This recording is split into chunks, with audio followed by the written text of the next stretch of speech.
اہم سوالات و جوابات کے ساتھ آپ کے سامنے حاضر ہوں اور بلا تاخیر شروع کرتا ہوں۔ کل اگزام ہے، آپ لوگ اچھے سے پڑھیں کہ علی عادل شاہ ثانی کے دیوان میں کل کتنے قصائد تھے۔ تو علی عادل شاہ ثانی کے دیوان میں ٹوٹل 6 قصائد ہیں۔ اسی طرح سے قلی قطب شاہ کے دیوان میں ٹوٹل 12 قصائد ہیں، جس میں سے 5 مکمل اور 6 مکمل اور 6 نامکمل ہیں۔ اور مصفی کے دیوان میں 85 قصائد ہیں، کلیات ولی میں 6 قصائد ہیں، دیوان غالب میں 4 قصائد ہیں، اور مومن نے 9 قصائد لکھے ہیں۔ یہ تمام کو بھی اپنے ذہن میں آپ رکھیں۔ سندر لال بیدی یہ کس افسانے کا کردار ہے؟ تو سندر لال یہ بیدی کے افسانے لاجونتی کا کردار ہے۔ سندر لال یہ بیدی کے افسانے لاجونتی کا کردار ہے۔ فسادی اور پردے کے پیچھے یہ دونوں جو افسانے ہیں یہ عصمت چغتائی کے ہیں، اور یہ تینوں کتابیں شبلی نعمانی کی ہیں، المامون، علم الکلام اور الغزالی۔ چغت، یزید اور لذت سنگ یہ تینوں جو افسانے ہیں منٹو کے ہیں۔ کس داستان میں بندر کو تقریر کرتے ہوئے دکھایا گیا ہے؟ تو فسانہ عجائب میں بندر کو تقریر کرتے ہوئے دکھایا گیا ہے۔ مرزا غالب کو قمار بازی کے الزام میں جیل جانا پڑا تھا، قمار بازی کے الزام میں جیل جانا پڑا۔ یہ تنقید کیا ہے؟ آل مسرور کی کتاب ہے، اس کتاب کے دیباچے میں انہوں نے یہ بات کہی ہے کہ میں نے اپنے مضامین میں جا بجا شاعرانہ انداز بیاں یا جذباتی اسلوب کے خلاف آواز بلند کی ہے۔ میں نے اپنے مضامین میں جا بجا شاعرانہ انداز بیاں یا جذباتی اسلوب کے خلاف آواز بلند کی ہے، یہ قول آل مسرور کے دیباچے میں ہے۔ تنقید کیا ہے کی کتاب میں ترقی پسند ادب جو ہے، اس کتاب یہ عزیز احمد کا مضمون ہے۔ سوگندھی یہ منٹو کے کس افسانے کا کردار ہے؟ تو سوگندھی جو ہے منٹو کے افسانے ہتک کا کردار ہے۔ سوگندھی منٹو کے افسانے ہتک کا کردار ہے۔ پورن اور اوشا یہ عصمت کی ناول زدی کا کردار ہے، پورن اور اوشا۔ یہ قمر رئیس کا قول ہے کہ شرر اردو کے پہلے ادیب ہیں جنہوں نے شعوری طور پر ناول کے فن کو سمجھنے اور برتنے کی کوشش کی ہے، قمر رئیس کا قول ہے۔ یہ فردوس بری کا کردار ہے، حسین اور زمرد۔ فردوس بری میں حسین جو ہے شہر عامل کا باشندہ رہتا ہے، اور ناول فردوس بری میں فرقہ باطنیہ کا بانی حسن ابن صبح جو ہے امام قیامت کہلاتا ہے۔ ناول فردوس بری میں منقو خان ترکستان کا شہنشاہ رہتا ہے۔ منقو خان، ناول فردوس بری میں منقو خان ترکستان کا شہنشاہ رہتا ہے۔ یہ سلام سندلوی کا قول ہے کہ اگر کوئی پریم چند کے ہندوستان کا مطالعہ کرنا چاہتا ہے تو اس کو گودان کا مطالعہ کرنا چاہیے۔ یہ ڈاکٹر عبد الماجد دریابادی کا یہ قول ہے کہ شرافت پریم چند کے قلم کی جان اور روح انسانیت کی بیداری ان کے افسانوں کا عنوان ہے۔ عبد الماجد دریابادی کا یہ قول، شرافت پریم چند کے قلم کی جان اور روح انسانیت کی بیداری ان کے افسانوں کا عنوان ہے۔ ناول گودان میں ہوری کی گائے کو زہر ہیرا جو کہ ہوری کا بھائی ہے دیتا ہے۔ یہ سلام سندلوی کا ہی قول ہے کہ گودان پریم چند کا آخری ناول ہی نہیں، ان کے افق کی بھی آخری منزل ہے۔ مس مالتی، سروج اور انوکھے رام یہ تینوں کردار گودان کے ہیں۔ مس مالتی، سروج اور انوکھے رام یہ تینوں کردار گودان کے ہیں۔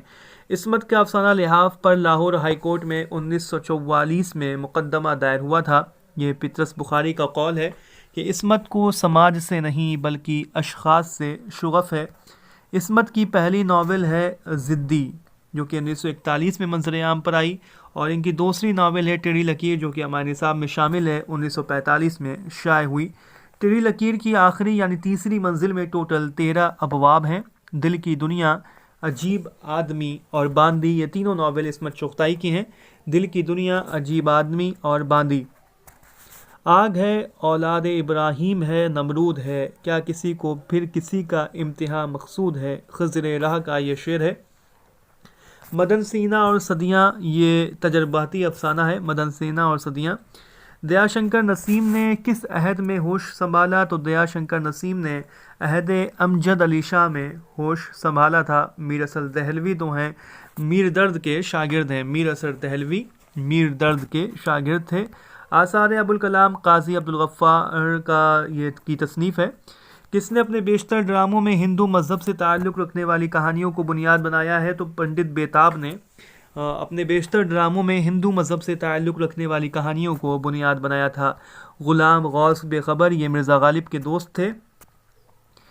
اس نثر کو کیا کہتے ہیں جس میں وزن ہو، قافیہ نہ ہو؟ تو اس نثر کو مرجو کہتے ہیں۔ اردو میں سب سے پہلے مضمون نگار بعض کے نزدیک سر سید احمد ہیں اور بعض کا خیال ہے ماسٹر رام چندر۔ یہاں کوتاہی ذوق عمل ہے خود گرفتاری، جہاں بازو سمٹتے ہیں وہاں صیاد ہوتا ہے، اصغر گنڈوی کا یہ شعر ہے۔ یہ ٹیڑھی لکیر کے بارے میں یہ بات ہے کہ عصمت کے کس ناول میں ماں بننے کا احساس اس کردار کی زندگی میں انقلابی تبدیلی کا باعث بن جاتا ہے۔ یہ ٹیڑھی لکیر کے بارے میں یہ بات ہے۔ کرشن گیتا کس کی نظموں کا مجموعہ ہے جو انہوں نے کرشن جی پر کہی؟ تو سیماب اکبر آبادی کے نظموں کا مجموعہ ہے۔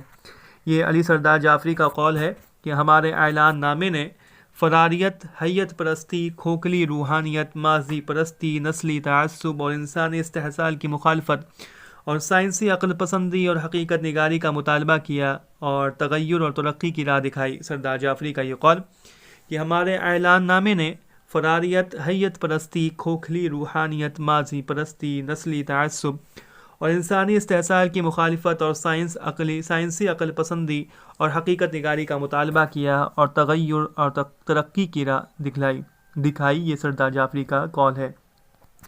تو شمع حقیقت کی اپنی جگہ پر ہے، فانوس کی گردش میں کیا کیا نظر آیا ہے، یہ اصغر گنڈوی کا شعر ہے۔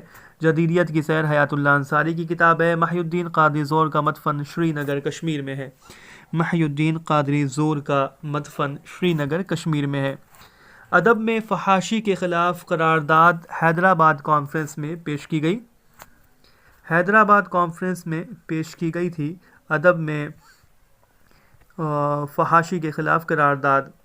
نئی دنیا کو سلام سردار جعفری کا منظوم ڈرامہ ہے۔ مثنوی امن نامہ جاں نثار اختر کی تخلیق ہے۔ مرزا مظہر علی خان ولا کی پہلی تصنیف ہے ماندول اور کام کنڈلا۔ مظہر علی خان ولا کی پہلی تصنیف ہے ماندول اور کام کنڈلا۔ کس نے جذباتی اور حوالہ جاتی زبان کی تخصیص کی ہے؟ تو آئی اے ریچرڈز نے جذباتی اور حوالہ جاتی زبان کی تخصیص کی ہے۔ بہار عشق، فریب عشق، زہر عشق یہ تینوں مثنویاں مرزا شوق لکھنوی کی ہیں۔ کس نے اپنے بیگمات کو جو خطوط لکھے تھے وہ ان کے مکتوب نگاری کے نفیس اور عمدہ نمونے تصور کیے گئے؟ تو واجد علی شاہ نے اپنے بیگمات کو جو خطوط لکھے تھے وہ ان کے مکتوب نگاری کے نفیس اور عمدہ نمونے تصور کیے گئے۔ میر انیس نے مرثیہ گوئی کے ساتھ مرثیہ خوانی کو بیک فن دیا۔ عبدالحلیم شرر کا یہ قول ہے۔ مثنوی قدم راؤ پدم راؤ میں جوگی نے راجہ قدم راؤ کو طوطا بنا دیا تھا۔ علی عادل شاہ ثانی شاہی جو ہیں کہ دادا جو ہیں جگت گرو کہلائے اور علی عادل شاہ ثانی خود جو ہیں استاد عالم کہلائے تھے۔ علی عادل شاہ ثانی کے دادا جگت گرو کہلائے، علی عادل شاہ ثانی استاد عالم کہلائے۔ علی عادل شاہ ثانی شاہی نے قصیدہ چار در چار یہ دل ربا کی تعریف میں لکھا تھا۔ علی عادل شاہ ثانی نے قصیدہ 4 در 4 دل ربا کی تعریف میں لکھا تھا۔ غالب کی طرف کس تخنی شاعر کا پیشہ سپاگیری تھا؟ تو نصرتی کا پیشہ سپاگیری تھا۔ زندگانی بے نظیر یہ سید محمد عبدالغفور شہباز کی تصنیف ہے۔ سید محمد عبدالغفور شہباز۔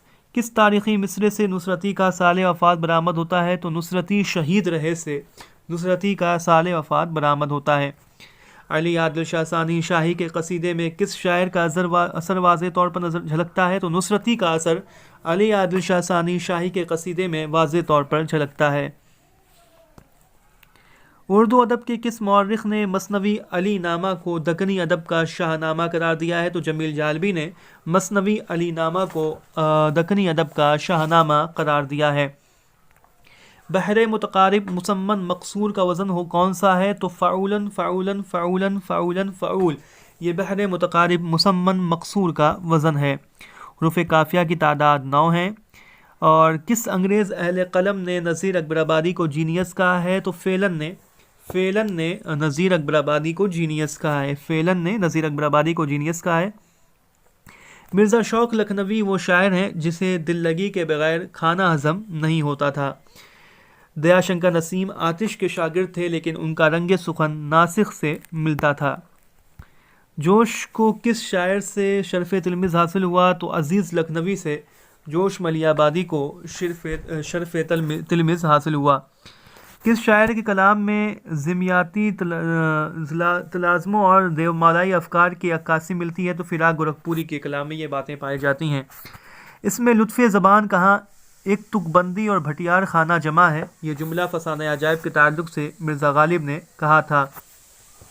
کس نے افسانہ آخری کوشش کو پریم چند کے افسانہ کفن کی ترقی یافتہ شکل سے تعبیر کیا ہے؟ تو خلیل الرحمن اعظمی نے افسانہ آخری کوشش کو پریم چند کے افسانہ کفن کی ترقی یافتہ شکل سے تعبیر کیا ہے۔ خلیل الرحمن اعظمی نے افسانہ آخری کوشش کو پریم چند کے افسانہ کفن کی ترقی یافتہ شکل تعبیر کیا ہے۔ حیات اللہ انصاری کے افسانوں کے پہلے مجموعے کا نام ہے پھرے بازار میں۔ کس شاعر نے باضابطہ وکالت بھی کی؟ تو فانی بدایونی نے باضابطہ وکالت بھی کی ہے۔ میر کے لہجے کی بازیافت جو ہے خلیل الرحمن اعظمی کے شاعری میں ملتی ہے۔ فیض احمد فیض کے سفر نامے کا نام ہے سفر نامہ کیوبا۔ بے ترتیبی نثر کس صنف کی خصوصیت ہے؟ تو یہ انشائیہ کی خصوصیت ہے۔ کس شاعر کا شعری سفر کوہ یار سے شروع ہو کر سوئے دار تک جاری رہا؟ تو فیض احمد فیض کا سفر کوہ یار سے شروع ہو کر سوئے دار تک جاری رہا۔ فلسفہ کلام غالب یہ شوکت سبزواری کی تصنیف ہے۔ کہتے جاتے وہ سنتے یا نہ سنتے، زباں تک حال دل آیا تو ہوتا، خواجہ حیدر علی آتش کا یہ شعر ہے۔ بہادر شاہ ظفر کے کلام میں یہ تمام کلیدی علامتیں پائی جاتی ہیں: قفس، زنجیر، پرندہ، باغ اور زندہ وغیرہ۔ حقیقت اپنے عہد کے فلسفے اور عمل میں نمایاں تبدیلی ہوتی ہے اور اس کا اظہار ادیب اور افسانہ نگار کی خواہش کے مطابق ہوتا ہے۔ احتشام حسین کا یہ بیان ہے، احتشام حسین کا یہ قول کہ حقیقت اپنے عہد کے فلسفے اور عمل میں نمایاں تبدیلی ہوتی ہے اور اس کا اظہار ادیب اور افسانہ نگار کے خواہش کے مطابق ہوتا ہے۔ فیض احمد فیض کی وہ کون سی نظم ہے جس میں خواب آلود فضا ملتی ہے؟ تو وہ نظم ہے تہ نجوم۔ مخدوم کی نظم چارہ گر کے بارے میں عزیز لکھنوی نے کہا تھا کہ عزیز احمد نے کہا تھا کہ خالص شاعرانہ حیثیت سے اس کے کھڑے ہونے میں کلام نہیں۔ بے قافیہ نظم کے لیے نظم معرہ کی اصطلاح کو رواج دینے کا مشورہ مولوی عبدالحق نے دیا تھا۔ حیات دبیر افضل حسین کی کتاب ہے۔ جوش حیدرآباد میں 10 سال تک مقیم رہے۔ جوش کا فقیر محمد خاں گویا سے رشتہ یہ تھا کہ فقیر محمد خاں گویا جوش کے پردادا تھے۔ نظم معرہ کو ایک روایت کا درجہ دینے کی کوشش اپنی رسالہ کے ذریعے سے عبدالحلیم شرر نے کی تھی۔ جوش کا فقیر محمد خاں گویا سے رشتہ یہ تھا کہ فقیر محمد خاں گویا جوش ملیح آبادی کے پردادا تھے۔ مثنوی سر البیان طبعزاد مثنوی ہے۔ آثار ابوالکلام قاضی عبدالغفار کی تصنیف ہے۔ ابوالکلام آزاد نے تذکرہ جو ہے فضل الدین احمد کے اصرار پر قلم بند کیا تھا۔ پطرس بخاری 1898 میں پیدا ہوئے ہیں، 1958 میں انتقال ہوا ہے۔ بسیار نواسی میں خواجہ حسن نظامی کو ید طولہ حاصل ہے۔ سر سید کے کون سے 2 مضامین اسپیکٹر سے ماخوذ ہیں؟ تو ریاکاری اور خوشامد، یہ دونوں مضامین اسپیکٹر سے ماخوذ ہیں۔ سرکشی ضلع بجنور جو ہے 1858 میں شائع ہوئی۔ غیر متوازن روحانی تصورات کے خلاف سر سید نے آواز بلند کی تھی۔ جمالیاتی تنقید میں فنی اقدار پر زیادہ زور دیا جاتا ہے۔ تنقید کی متقاضیات میں معروضیت خاص اہمیت رکھتی ہے۔ کس تنقید نگار نے سب سے پہلے تفصیل کے ساتھ منٹو کے فکر و فن کو موضوع بحث بنایا؟ تو ممتاز شیری نے سب سے پہلے منٹو کے فکر و فن کو تفصیل کے ساتھ موضوع بحث بنایا تھا۔ میر خلیق کے کسی شعر کو سن کر کس نے اپنی غزل پھاڑ ڈالی اور کہا جب یہاں ایسا شاعر موجود ہے تو پھر میری کیا ضرورت ہے؟ خواجہ حیدر علی آتش نے۔ انیس کا مرثیہ آج شبیر پہ کیا عالم تنہائی ہے؟ لکھنؤ سے دلی پہنچا تو کس نے کہا کہ انیس نے خواہ پورا مرثیہ لکھا، یہی ایک مصرع کافی تھا؟ یہ شیفتہ کا قول ہے۔ ارسطو نے ڈرامے کے فن میں پلاٹ کو اولیت دی ہے۔ موضوع کا کارخانہ، یہ حیات اللہ انصاری کا افسانہ ہے موضوع کا کارخانہ۔ خواجہ بندہ نواز گیسو دراز بہمنی دور کے ادیب تھے۔ چکی نامہ یہ خواجہ بندہ نواز گیسو دراز کی نظم ہے۔ معراج العاشقین، شکار نامہ، ہدایت نامہ اور تلاوت الوجود، یہ تمام جو کتابیں ہیں خواجہ بندہ نواز گیسو دراز کی ہیں، ان کی طرف منسوب کی جاتی ہیں۔ فخر الدین نظامی یہ بہمنی عہد کا شاعر ہے۔ مثنوی قدم راؤ پدم راؤ جو ہے فخر الدین نظامی کی تخلیق ہے۔ مثنوی قدم راؤ پدم راؤ احمد شاہ بہمنی کے دور میں لکھی گئی۔ مشتاق اور لطفی یہ دونوں بہمنی عہد کے شاعر ہیں۔ شاہ میران جی شمس العشاق یہ بہمنی عہد کے ادیب ہیں. بہمنی سلطنت جو ہے 5 ٹکڑوں میں تقسیم ہوئی تھی. نصرتی جو ہے یہ عادل شاہی عہد کا شاعر ہے. نصرتی جو ہے علی عادل شاہ ثانی کے دربار میں ملک الشعراء تھا. سید میران ہشمی، رستمی، ملک خوشنود، عبدل اور مقیمی یہ تمام جو ہیں عادل شاہی عہد کے شاعر ہیں. خاور نامہ یہ رستمی کی تصنیف ہے. ابراہیم نامہ یہ عبدل کی تصنیف ہے. کتاب نورس یہ ابراہیم عادل شاہ ثانی کی تصنیف ہے. جگت گرو ابراہیم عادل شاہ ثانی کہلائے. برہان الدین جانم اور امین الدین اعلیٰ یہ دونوں عادل شاہی دور کے ادیب ہیں جو کہ ایک بزرگ ادیب ہیں. گلشن عشق نصرتی کی تصنیف ہے. کلمۃ الحقائق یہ برہان الدین جانم کی تصنیف ہے. محب نامہ موضوع السالکین اور گج مخفی یہ امین الدین اعلیٰ کی تصنیف ہے. محب نامہ موضوع السالکین اور گج مخفی. قطب شاہی سلطنت گولکنڈہ میں قائم ہوئی. قطب شاہ نے کی کلیات میں انہوں نے ٹوٹل 17 تخلصات استعمال کیے ہیں. معانی اور ترکمان یہ کلی قطب شاہ کا تخلص ہے. وجہی اور ابن نشاطی کلی قطب شاہی عہد کے شاعر تھے. وجہی اور ابن نشاطی. غواصی بھی جو ہے قطب شاہی عہد کا شاعر ہے. سبرس اور قطب مشتری یہ دونوں تصانیف ملا وجہی کی ہیں. مثنوی پھول بند 1655 میں لکھی گئی. مثنوی قطب مشتری جو ہے 1609 میں لکھی گئی. داستان سبرس 1635 میں لکھی گئی. سیف الملوک و بدیع الجمال یہ غواصی کی تصنیف ہے. جاپان چلو مشتبہ حسین کا سفر نامہ ہے. خواب باقی ہے آل احمد سرور کی خود نوشت ہے. پریم چند کا پہلا مکمل نامہ الہم خرما ہم خواب ہے جو کہ 1905 میں منظر عام پر آیا. روپا اور سونا یہ گودان کا کردار ہیں. مقصد نکایت یہ قیام الدین قائم چاند پوری کا تذکرہ ہے. ادب اور نظریہ یہ آل احمد سرور کی تصنیف ہے. شکاری عورتیں سعادت حسن منٹو کا افسانہ ہے. شکاری عورتیں سعادت حسن منٹو کا افسانہ ہے. ادب اور نظریہ آل احمد سرور کی تصنیف ہے اور شکاری عورتیں یہ منٹو کا افسانہ ہے. یہ ایک دلکش نظم ہے. اسے پڑھ کر میرے دل میں مسرت کی ایک لہر دوڑ گئی. بس اتنا بتا دینا کافی ہے. اس سے زیادہ میری کوئی ذمہ داری نہیں. اس پنگارن کا قول تاثراتی تنقید کو جدید تنقید یا تخلیقی تنقید اس پنگارن نے ہی کہا ہے. یہ حسن عسکری کا قول ہے کہ چند باتیں دیکھ کر یا چند کتابیں پڑھ کر میرے اندر جو رد عمل پیدا ہوئے میں تو صرف اسے بیان کر رہا ہوں. یہ رشید احمد صدیقی کا قول ہے کہ شاعر کی زبان سے عالم بے خودی میں ایک ترانہ نکل جاتا ہے جو سامعہ سے دماغ تک پہنچ کر ہم کو بافتہ ہستی کر دیتا ہے.